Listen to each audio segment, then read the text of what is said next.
Hello, good morning. I'm Dr. Rohit. So I'm doing the short video for the PG diploma course as part of the requirement. So in terms of macrovascular disease and diabetes, I think one of the most important things the patient should realize or should know is that macrovascular disease is basically related to the cardiovascular complications and the cerebrovascular complications that is associated with diabetes. And this is associated with very high morbidity and mortality rate. So because of this, it is very important that patients take care of their diabetes really well.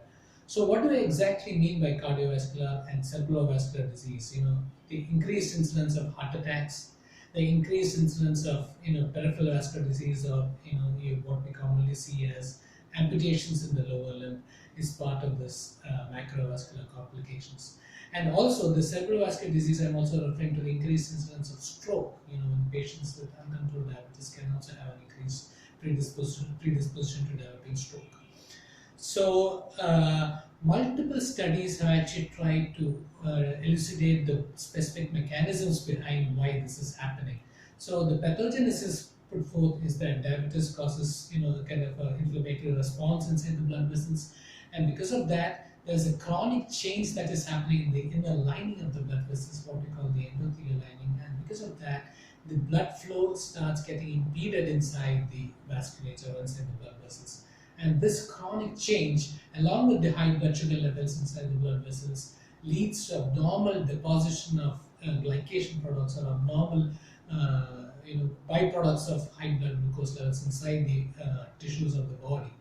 So this complex phenomenon is what is responsible for these increased incidence of heart attacks, strokes, and peripheral vascular disease of the lower limbs. So multiple studies have actually shown that the better the glycemic control or the better the blood sugar control is, there is increased incidence of such complications, especially complications involving the smaller blood vessels, what we refer to as microvascular complications. But in terms of the macrovascular complications, or the blood vessels which are slightly of a higher diameter, like the ones I previously discussed about, the studies have shown a little bit of conflicting results in terms that if the control of blood sugars is very aggressive and done in a very rapid manner, that in fact does not result in better outcomes in terms of reduced incidence of such microvascular complications. So the key point here is blood sugar control should not be done in an aggressive manner. It should be done in a very sustained, slow and steady fashion. Also taking into consideration the patient's age, presence of other comorbid illness. So depending on that, we have to set an individualized, HbA1c or 3 months average, blood sugar average target for each patient, and then slowly and steadily decrease the blood sugar value to achieve the appropriate blood sugar control. Because in fact, some studies have shown that an increased mortality if this blood sugar reduction is done in a very rapid manner. So we have to do it in a very slow and sustained fashion. And also another point I would like to highlight here is that such macrovascular complications are definitely worsened by patient's lifestyle too. If a patient is a chronic smoker, that is definitely shown to worsen the incidence of such macrovascular complications, because diabetes and smoker in combination is a deadly combination. So if there is a small habit of smoking, the patient is encouraged to highly quit the habit. So this has definitely resulted in better outcomes. And in terms of management of such, if a patient presents with such a complication, if a patient has poor circulation in his feet as a result of the macrovascular complication, what are the management options we have in front of us? So there are multiple options or multiple ways by which we can assess the problem.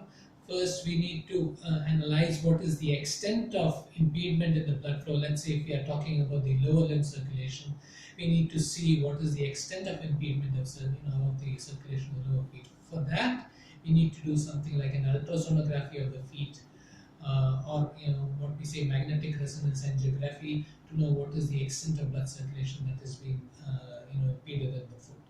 So after that, after diagnosis is made and the extent to which the blood circulation is impaired has been determined, we need to decide on the treatment option. So there are a few drugs which are shown to be beneficial. Like for instance, there is a drug by the name cilostazol, which has shown to improve or reduce the symptoms. Patients present with a lot of pain while walking and they have a impeded circulation of the foot. So such drugs have shown a positive response. And if the drugs fail, we can in fact think of going for a procedure, surgical procedure, where we actually do a revascularization through which we can increase the blood supply to the feet. And also in terms of the macrovascular complications related to the heart, increased incidence of heart attacks. We always see that patients who have a poor glycemic control, they have an increased incidence of heart attacks. So towards this, that is one of the main reasons we actually recommend all the patients to undergo screening yearly once. They have to undergo a baseline ECG, they have to undergo a TMT, and they have to do an echocardiogram of the heart. So only after this is done, we can actually know what is the current status of the patient's heart, if he's at an increased risk of developing a heart attack. So once it is seen that the patient is at risk for developing a heart attack, he has to be intervened accordingly. The cardiologist might suggest a medical intervention where he's put on certain medications, or the cardiologist might suggest an angioplasty or a bypass procedure to actually increase the blood supply or restore the blood supply to the heart, or remove the block inside the coronary vasculature of the heart. So all this is done with the preventive angle, because once a patient develops a heart attack, then it is very difficult, because that affects the quality of life, and the management is much more complex than actually preventing a heart attack through what I explained about. So these are some of the major macrovascular complications that we need to be aware of. And once diabetes is well controlled, the hypertension or high blood pressure is well controlled, and the cholesterol levels are on target, we can actually significantly reduce the incidence of such macrovascular complications. And in terms of newer drugs, I would like to highlight this point, because recently in 2018, the American Diabetes Association has approved specifically 2 drugs which have actually shown to reduce the incidence of heart attacks or hospitalizations secondary to heart attacks in patients with diabetes. So these are commonly known as GLP-1 analogs and SGLT2 inhibitors. That is the class of drugs, and the specific molecule is liraglutide and empagliflozin. So these 2 drugs have actually shown to reduce the hospitalizations due to heart attacks, especially when recommended for diabetes patients. So this should also be considered while the patient is being managed for diabetes. If it is possible, the patient could also be put on these drugs. This will further help to reduce the incidence of such incident heart attacks.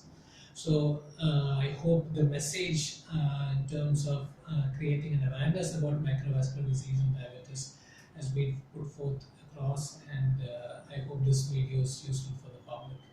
Thank you for your time.